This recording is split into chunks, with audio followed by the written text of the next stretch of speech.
بسم اللہ الرحمن الرحیم۔ یہ 3 وقت میں قرآن پڑھنا منع ہے۔ 3 ایسے وقت جن میں قرآن مجید کی تلاوت نہیں کرنی چاہیے، ورنہ اجر و ثواب کی بجائے گناہ لکھا جائے گا۔ خبردار، قرآن مجید انسان کے لیے اللہ تعالیٰ کی خاص نعمت ہے، جس میں معجزہ، ہدایت، تفصیل، تقر، انعام الہی، تکبر ربانی اور کرامات کا سمندر موزون ہے۔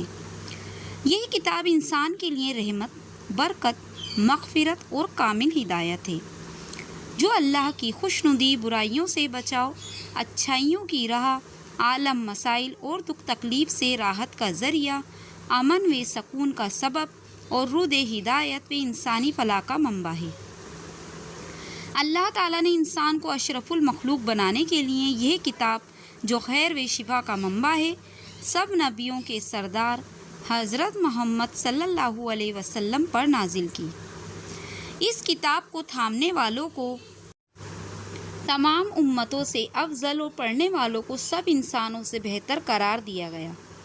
یہ اللہ تعالیٰ کے انسان اور امت مسلمہ سے بے پناہ محبت کا زندہ ثبوت ہے۔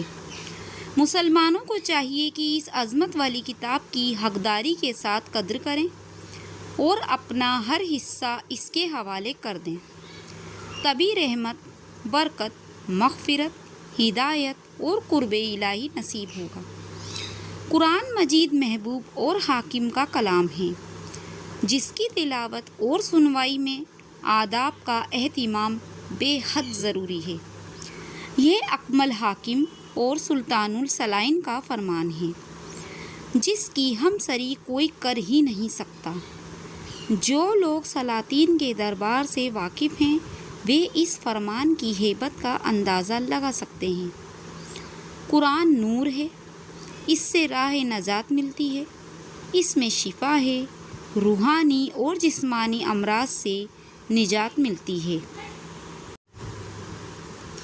اس کے اجر اور ثواب کی کوئی حد نہیں اور اس کے وعید کی کوئی انتہا نہیں۔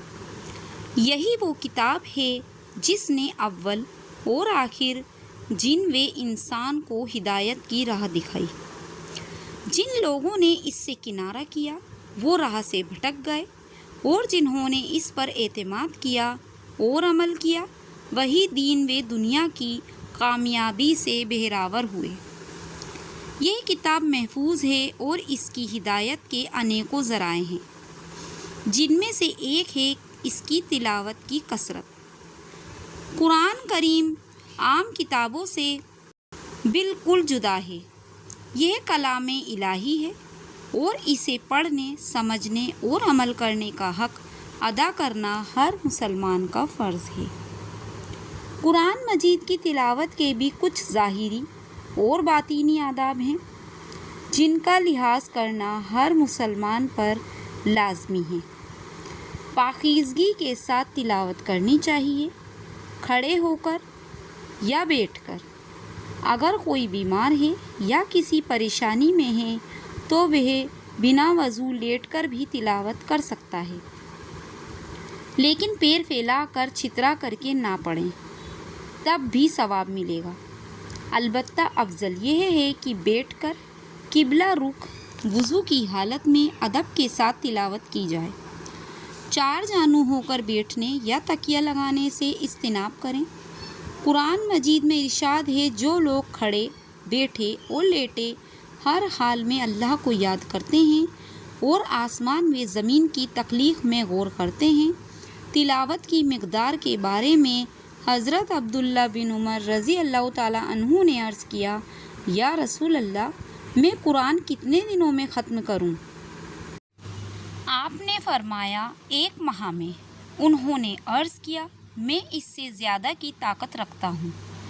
آپ صلی اللہ علیہ وسلم آخر میں فرمایا، 7 دن میں 1 بار قرآن ختم کرو۔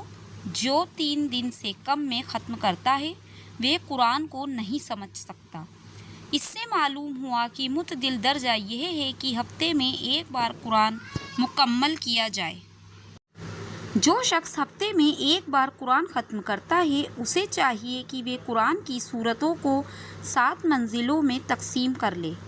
تلاوت کے بعد دعا بھی ضرور کرنی چاہیے، اور اگر قرآن کے آخری صفحے پر دعا لکھی ہو تو وہ بھی ضرور پڑھنی چاہیے۔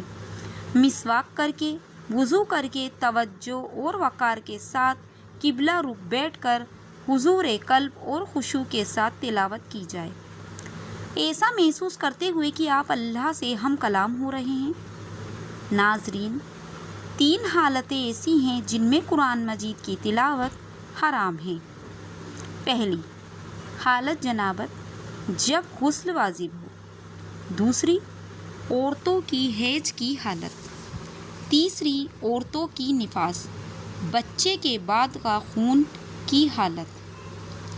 ان 3 حالتوں میں نہ قرآن کو چھو سکتے ہیں نہ زبانی تلاوت کر سکتے ہیں۔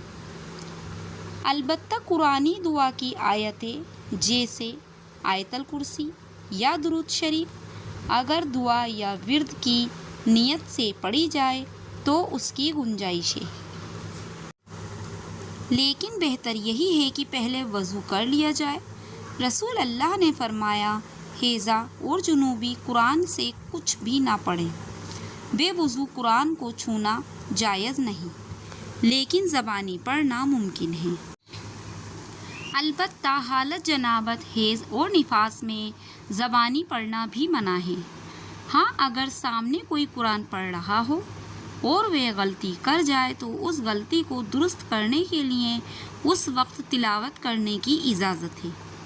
اسی طرح عام کلمات جیسے الحمدللہ، سبحان اللہ، انشاءاللہ کہنے کی اجازت ہے۔